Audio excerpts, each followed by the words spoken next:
ছোট একটা অনেকগুলো চকলেট নিয়ে তার মায়ের সাথে চিড়িয়াখানায় ঘুরতে গেছে। তো গেট দিয়ে ঢুকেই প্রথমেই তারা দেখে পেল বিশাল বড় এক বান্দরের খাঁচা। সেই ছোট ছেলেটি বান্দর দেখে খুশি হয়ে তার ব্যাগ থেকে একটা চকলেট বের করে একটা বান্দরকে দিছে। সেই বান্দরটি চকলেট পেয়ে খুশি হয়ে নাচতে আরম্ভ করল। এদিকে বান্দরের খুশি হওয়া দেখে ছেলেটিও খুশি হয়ে সেই বান্দরকে আরেকটা চকলেট দিল। বান্দর তখন আরো নাচা শুরু করল। তখন সেই ছেলেটি খুশি হয়ে বান্দরকে আরেকটা চকলেট দিল। এইভাবে দিতে দিতে সে বান্দরকে সবগুলো চকলেট দিয়ে এই দৃশ্য দেখে সেই ছেলেটির মা বলল, বাবা তুমি এই একটা বান্দরকে সবগুলো চকলেট দিয়ে দিলে কেন? সামনে তো আরো অনেক প্রাণী আছে, তাদের জন্য তো তুমি একটা চকলেটও রাখলা না। মায়ের মুখে এই কথা শুনে সেই ছোট ছেলেটি ওই বান্দরের হাত থেকে একটা চকলেট কেড়ে নিল অন্য প্রাণীদেরকে দেওয়ার জন্য। তখন সেই বান্দরটি প্রচন্ড পরিমাণে রাগান্বিত হয়ে হিংস্র প্রাণীর মতো ওই ছেলেটাকে আক্রমণ করতে চায়। মারাত্মক রাগে আর গোসায় গড়গড় করে হুঙ্কার দিতে লাগলো। প্রিয় ভাইরা আমরা ওই বান্দরের মতো আমাদের কোনো জিনিস ক্ষতি হয়ে গেলে আমরা অধৈর্য হয়ে যাই। আল্লাহ তাআলা আমাদেরকে কত নিয়ামত দিয়েছেন,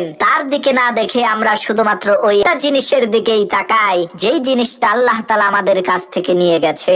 আর এবারও তো আমরা চিন্তা করি না যে যেই আল্লাহ নিয়ে গেছে সেই আল্লাহই তো দিয়েছিল। তাই বান্দরের মতো না হয়ে আমাদেরকে মানুষ হতে